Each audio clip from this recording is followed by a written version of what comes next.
রাজায় রাজায় যুদ্ধ হয়, উলু খাগড়ার প্রাণ যায়। হ্যাঁ, তোমরা ঠিকই শুনেছ। ইচ্ছে ডানা গল্প কবিতার আসরে তোমাদের সকলকে স্বাগত জানাই। আজ তোমাদের দশম শ্রেণীর পাঠ্য আয় আরও বেঁধে বেঁধে থাকি কবিতাটির বিষয়বস্তু বিশ্লেষণ করব।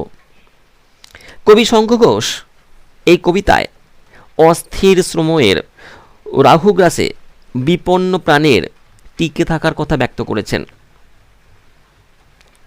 আমাদের চলমান জীবনের সার্বিক সংকটের কথা বোঝাতে গিয়ে কবি লিখেছেন, আমাদের ডান পাশে ধস, আমাদের বাঁয়ে গিরিখাদ, আমাদের মাথায় বোমারু, পায়ে পায়ে হিমানির বাঁধ, আমাদের পথ নেই কোনো, আমাদের ঘর গেছে উড়ে।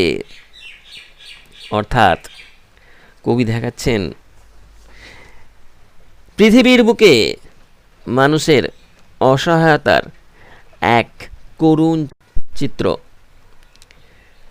মানুষ বাঁচার পথ খুঁজে পাচ্ছে না, তার চলার পথে একদিকে ধস, অপর দিকে গিরিখাদ, মাথায় বোমারুর মতো বিমান, আর পথের মধ্যে হিমানির বাঁধ। কবির কথাতেই বোঝা যায় এক যুদ্ধকালীন পরিস্থিতি। মানুষ তার সামান্য বেঁচে থাকার আশ্রয়টুকুও হারিয়ে দিশেহারা। কবি শঙ্খ ঘোষ এই আয় আরও বেঁধে বেঁধে থাকে কবিতাটি 2004 সালে জলেই পাষাণ হয়ে আছে কাব্যগ্রন্থে স্থান দিয়েছেন। এই কাব্যগ্রন্থের 31তম কবিতাটি। পরে শঙ্খ ঘোষের শ্রেষ্ঠ কবিতা সংকলনেও এটি স্থান পেয়েছে। তো কবিতার দ্বিতীয় প্যারায় আমরা কি আছি দেখব। কবি লিখছেন, আমাদের শিশুদের সব ছড়ানো রয়েছে কাছে দূরে, আমরাও তবে এইভাবে এই মুহূর্তে মরে যাব নাকি? আমাদের পথ নেই আর, আয় আরো বেঁধে বেঁধে থাকি। কবি দেখাচ্ছেন মৃত্যুর মুখে পড়েছে নিষ্পাপ শিশুরা, যারা বেঁচে রয়েছে তারাও মৃত্যুর আশঙ্কায় শঙ্কিত। কবি মৃত্যুময় পরিস্থিতিতে মানুষকে অস্তিত্ব টিকিয়ে রাখার সঞ্জীবনী মন্ত্র হিসাবে একসঙ্গে বেঁধে থাকার অর্থাৎ সংঘবদ্ধ হয়ে চলার আহ্বান জানিয়েছেন। অর্থাৎ কবি পাঠককে বা সমকালীন সমাজকে এটাই বোঝাচ্ছেন যে এই যুদ্ধের মুহূর্তে, সংকটের মুহূর্তে স্বার্থবাজ মানুষদের রাজনৈতিক দলাদলির মুহূর্তে সাধারণ মানুষ বিপন্ন।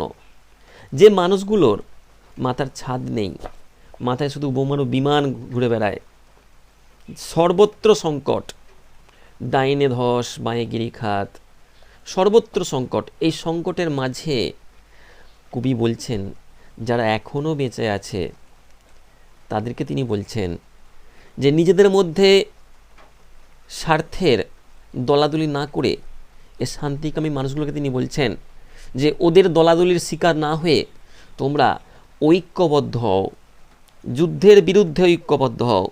এই বার্তা কবি দিয়েছেন আয় আরও বেঁধে বেঁধে থাকি কবিতায়।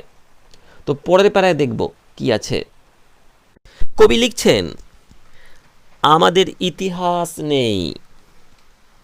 অর্থাৎ কবি এটাই বোঝাচ্ছেন যারা সাধারণ মানুষ তাদের ইতিহাসে ঠাঁই নেই।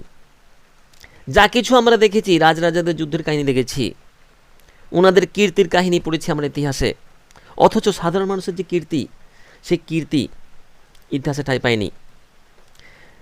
কবি বলছেন তারপরের লাইনে, অথবা এমনই ইতিহাস আমাদের চোখ মুখ ঢাকা।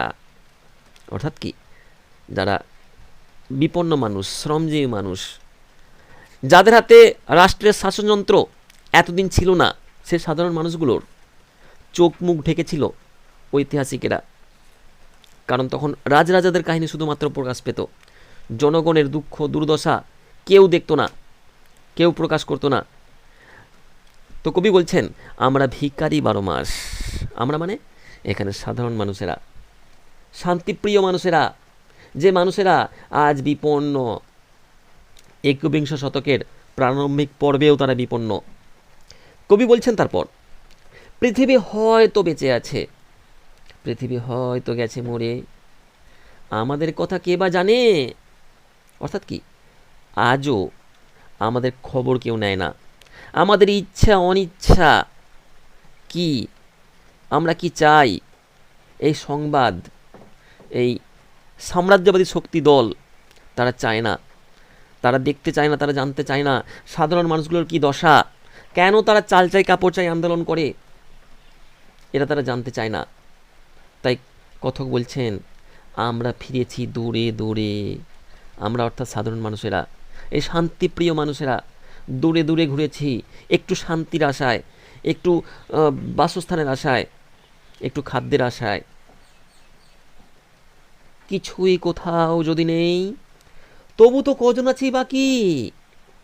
কবি বলছেন এই পৃথিবীতে যুদ্ধ হিংসা দলাদলিতে মানবতা আর নেই, মানবতা আজ বিপন্ন। কবিতাই বলছেন আয় আরও হাতে হাত রেখে, আয় আরও বেঁধে বেঁধে থাকি। তাহলে কবি কী বোঝালেন শেষ পাড়াতে, শেষ লাইনে কবি এটাই বোঝাচ্ছেন যে আমাদের এই সমাজে কোথাও কেউ না থাকলেও তবু তো কয়েকজন মানব বোধ বুদ্ধি সম্পন্ন বা চেতনা সম্পন্ন মানুষ আছেন, তারা এসে হাতে হাত রেখে ঐক্যবদ্ধ হয়ে নিজেরা নিজেদের আরও শক্ত বাঁধনে বেঁধে সংঘবদ্ধতার দৃষ্টান্ত রাখুন।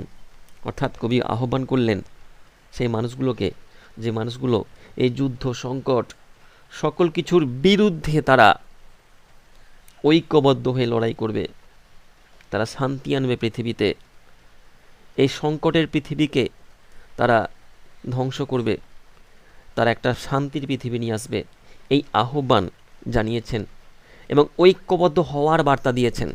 তাই কবিতা যে নামকরণ আয় আরও বেঁধে বেঁধে থাকি, এই নামকরণই আমরা বুঝতে পেরে গেছিলাম কবিতার মাধ্যমে কী প্রকাশ পাবে।